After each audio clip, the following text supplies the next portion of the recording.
Assalamualaikum warahmatullahi wabarakatuh.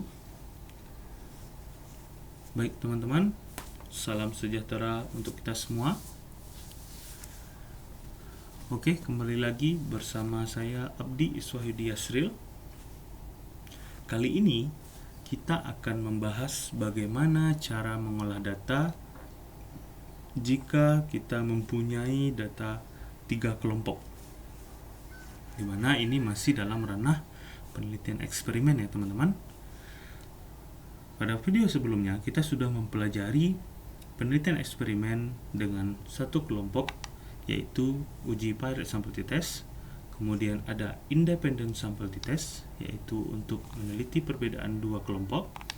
Dan sekarang kita akan mempelajari uji one way ANOVA, yaitu ANOVA satu arah untuk melihat perbedaan dari 3 kelompok atau lebih.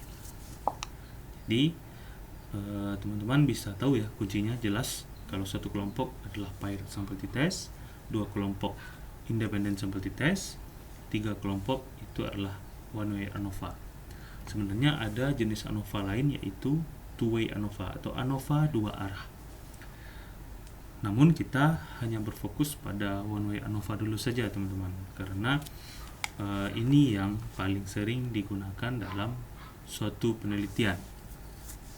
Baik teman-teman, kita langsung saja ke dalam teorinya sedikit ya, kita tampilkan di sini, yaitu ANOVA one way atau ANOVA satu arah bertujuan untuk mengetahui perbedaan 3 kelompok yang berbeda ya. Jadi boleh lebih, ada boleh 4, boleh 5. Jadi kuncinya jika dosen kita memberikan soal, lihat ujilah perbedaan dari 3 kelompok tersebut, maka otomatis ujinya yang digunakan adalah one way ANOVA. Untuk syarat atau asumsinya, yaitu data harus berdistribusi normal, karena one way ANOVA termasuk ke dalam statistik parametrik. Kemudian sampel minimal 25, skala datanya atau data yang akan diolah itu harus rasio atau interval, jadi hanya berupa angka teman-teman. Kemudian dilihat dari hipotesa ya. Hipotesa di sini bahwasanya jika H0 ditolak ya, maka nilai p-value atau signifikan kecil dari alfa, maka HA diterima, otomatis ada perbedaan. Jadi H0 ditolak berarti ada perbedaan. Kemudian jika H0 diterima atau nilai signifikan p-value besar dari alfa atau 0,05, berarti H0 diterima, tidak ada perbedaan. Mungkin teman-teman ini sudah paham ya dengan apa yang sudah kita buat.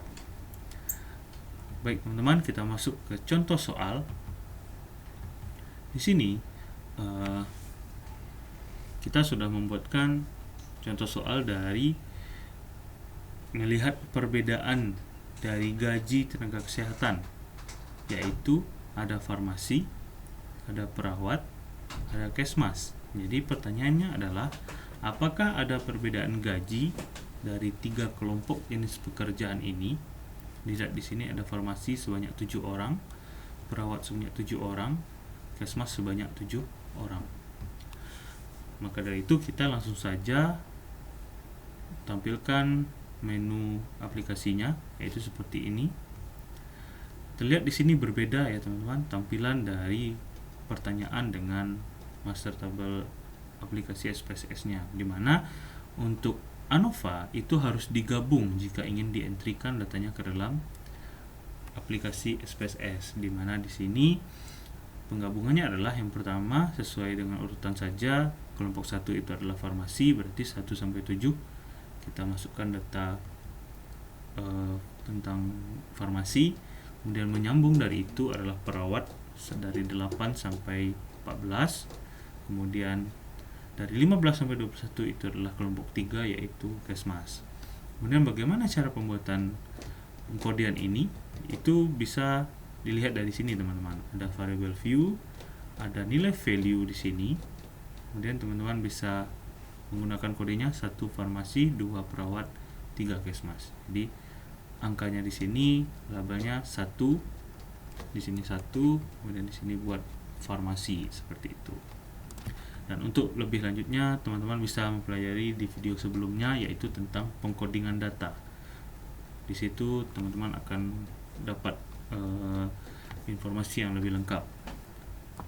Baik teman-teman, kita lanjutkan bagaimana langkah untuk pengolahan data one way ANOVA itu, yaitu ambil analyze, compare mean, one way ANOVA. Karena dia masuk ke dalam penelitian eksperimen, jadi ranahnya sama seperti uji independent dan Paired, yaitu di compare mean. Namun sebelum teman-teman mengolah one way ANOVA, teman-teman harus melakukan uji normalitas data. Jadi datanya nanti harapannya adalah berdistribusi normal. Itu. Dan kalau tidak berdistribusi normal, berarti teman-teman harus mengolah ke statistik non parametrik yang namanya adalah uji Kruskal-Wallis. Dan sekarang kita anggap data ini sudah normal ya, karena kita fokus kepada ANOVA. Jadi kita klik saja ini one way ANOVA. Kemudian untuk data yang sudah dikelompokkan, kita masukkan ke faktor. Kemudian data angka ya, berupa gaji karyawan atau tenaga kesehatan ini kita masukkan ke dependent list. Jadi untuk angka masukkan ke dependent, dan kelompok variabelnya kita masukkan ke faktor. Lalu langkah selanjutnya adalah ambil post hoc. Di sini banyak sekali rumus yang ditampilkan, maka bisa dipilih salah satu teman-teman. Namun secara umum orang menggunakan LSD atau Benforni karena nilainya hampir-hampir sama. Jadi teman-teman bebas untuk memilih. Kalau saya pribadi itu lebih sering menggunakan nilai Bonferroni. Lalu signifikan level itu digunakan sudah otomatis ya 0,05. Lalu continue, kemudian ambil option di mana tandai nilai deskriptif dan homogeneity varian test. Nanti akan saya jelaskan apa fungsi deskriptif. Kemudian continue. Untuk kontras dan bootstrap ini abaikan saja, lalu oke. Nah ini teman-teman, terlihat di sini ada 4 tabel ya yang tampil untuk hasil ANOVA. Nah ini fungsinya tadi ditandai deskriptif tersebut untuk mendapatkan nilai mean dan standar deviasi, karena ini penting untuk penelitian eksperimen. Dan di sini ada 7 orang farmasi, perawat, kesmas, total 21 sesuai dengan data. Jadi data kita valid. Kemudian dilihat dari nilai rata-rata, bahwasanya gaji dari tenaga farmasi itu 2,38 juta rata-ratanya, perawat 3,37 juta, kesmas itu 3 juta. Kemudian setelah didapatkan nilai deskriptif, baru teman-teman mengambil nilai varian ini. Ingat, kalau ingin homogeneity ini harus datanya homogen. Kapan dikatakan homogen? Jika data signifikan besar dari alfa. Karena ini 0,746 dan besar dari alfa, berarti memenuhi syarat dan boleh melanjutkan ke tabel ANOVA. Namun jika nilai signifikan dari varian ini kecil dari alfa, maka tidak memenuhi syarat, maka otomatis kita harus ganti uji menjadi uji Kruskal-Wallis. Dan hari ini kita menemukan nilai signifikannya besar dari alfa dan memenuhi syarat, yaitu datanya homogen, maka kita boleh untuk membaca data ANOVA. Oke, kita lanjutkan. Di ANOVA ya, di tabel ANOVA ini kita langsung saja fokus ke dalam nilai signifikan, yaitu 0,022, di mana nilai 0,022 ini kecil dari alfa. Artinya apa? H0 ditolak, yang berarti ada perbedaan gaji dari 3 kelompok tersebut. Berarti ada perbedaan secara keseluruhan ya, ada perbedaan dari 3 kelompok tersebut. Namun kita belum tahu di kelompok mana yang berbeda. Itu apakah farmasi dengan perawat, atau farmasi dengan kesmas, atau perawat dengan kesmas. Kita nggak tahu. Jadi ANOVA baru menyebutkan bahwasanya ketiga kelompok itu berbeda, baru seperti itu definisinya.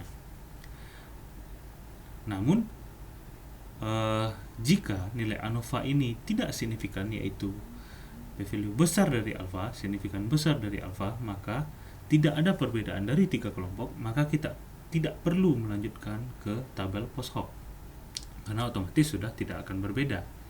Namun sekarang kita mendapatkan bahwasanya nilai signifikan kecil dari alfa ternyata ada perbedaan dari 3 kelompok, ya, perbedaan gaji dari 3 kelompok, maka kita boleh lanjut untuk ke post hoc untuk melihat di kelompok mana yang berbeda.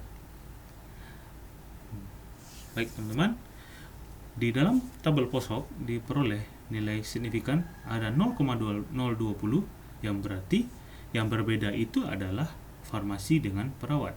Berarti ada perbedaan antara farmasi dan perawat. Dibuktikan dengan nilai signifikan 0,020. Namun farmasi dan kesmas itu tidak ada perbedaan. Berarti artinya dari data gajinya tersebut mungkin hampir sama gitu. Makanya tidak ada perbedaan. Kemudian untuk perawat farmasi itu sama ya dengan farmasi dan perawat 0,020. Kemudian perawat kesmas juga tidak signifikan, yaitu diperoleh 0,795, besar dari 0,05. Dan untuk baris ketiga, kesmas farmasi dan kesmas perawat itu sama ya, mewakili yang di atas tadi, itu tidak signifikan. Kemudian ada cara lain untuk melihat nilai signifikan, yaitu ada tanda bintang di sini. Teman-teman bisa lihat di sini ada tanda bintang, berarti dia signifikan. Kita buktikan tanda bintang nilai signifikan, yaitu 0,020, yaitu kecil dari alfa. Seperti itu teman-teman. Oke, kita lanjut. Mudah-mudahan ini bisa dipahami ya teman-teman tentang ANOVA ini. Baik, kita akan lanjut, yaitu bagaimana cara interpretasi data dan pembuatan tabelnya, ya, karena tidak semua angka di dalam tabel ini kita masukkan ke dalam hasil penelitian. Maka dari itu kita sudah siapkan juga interpretasi datanya dan sudah kita buatkan seperti ini teman-teman. Kita lihat di sini bahwasanya yang penting itu adalah jenis pekerjaan tadi atau jenis variabel atau kelompok yang kita gunakan sebagai penelitian, kemudian nilai sampel, kemudian nilai rata-rata, standar deviasi, kemudian p-value pada tabel ANOVA yang ini ya teman-teman, pada tabel ANOVA. Nah ini teman-teman, 0,022. Namun jika p-value besar dari alfa, ya misalnya 0,512 misalnya, maka uji Bonferroni ini teman-teman hapus saja. Jadi nilai atau tabel yang kita tampilkan cukup berhenti sampai sini saja. Namun kali ini kita mendapatkan nilai ANOVA-nya signifikan, maka kita harus memasukkan nilai Bonferroni karena ingin melihat perbedaan dari masing-masing pekerjaan tersebut. Baik, bagaimana cara membacanya teman-teman? Dilihat di sini sudah kita siapkan juga interpretasi datanya, di mana berdasarkan tabel 1 diperoleh rata-rata gaji karyawan farmasi atau tenaga farmasi yaitu 2,38. Ingat teman-teman, karena ini adalah gaji, jadi ditambahkan satuannya juta. Jika teman-teman meneliti hipertensi, tambahkanlah belakangnya satuan hipertensi itu apa, satuan kolesterol apa, jadi supaya publik tahu standar itu apa, jadi tidak hanya sekedar melihat angka saja. Baik teman-teman, kita lanjutkan. Kemudian rata-rata gaji perawat yaitu 3,37 juta dengan standar deviasi 0,54. Kemudian rata-rata gaji tenaga kesmas sebesar 3 juta dengan standar deviasi 0,48. Kemudian hasil uji statistik secara keseluruhan atau secara bersama-sama dari ketiga kelompok adalah 0,022, artinya H0 ditolak. Yang mana ada perbedaan gaji dari ketiga kelompok tersebut. Ya, kita ulang ya teman-teman. P-value 0,022 atau H0 ditolak, yang berarti ada perbedaan gaji dari ketiga kelompok tersebut. Dan sekarang kita butuh di kelompok mana yang berbeda, maka kita lakukan uji statistik lanjut yaitu Bonferroni, di mana diperoleh masing-masing gaji yang berbeda yaitu adalah antara farmasi dan perawat, itu 0,020. Itu tadi seperti yang saya katakan tadi teman-teman, bahwasanya minimal ada satu yang berbeda seperti itu, dan tidak tertutup kemungkinan semuanya bisa berbeda, tapi minimal satu itu berbeda. Baik teman-teman, mungkin itu saja ya yang dapat saya sampaikan. Semoga ilmu tentang Wayne ANOVA ini jelas dan mudah dipahami dan dapat bermanfaat bagi kita semua, terutama bagi yang sedang melakukan penelitian menggunakan uji ANOVA ini. Maka dari itu silakan jika ada yang ingin bertanya, silakan berikan pertanyaannya di kolom komentar ya. Insya Allah kita akan jawab. Kemudian jangan lupa tonton terus ISWAHYUDI Education Channel supaya dapat teori dan praktek tentang biostatistik ya, dan dapat dimanfaatkan oleh kita semua, terutama untuk teman-teman mahasiswa. Baik teman-teman, jangan lupa like, subscribe, and share, dan bunyikan tanda loncengnya agar semua kita tahu video-video terbaru dari ISWAHYUDI Education Channel ini. Baik teman-teman, terima kasih banyak. Kita sudahi saja. Wabillahi taufik wal hidayah. Assalamualaikum warahmatullahi wabarakatuh.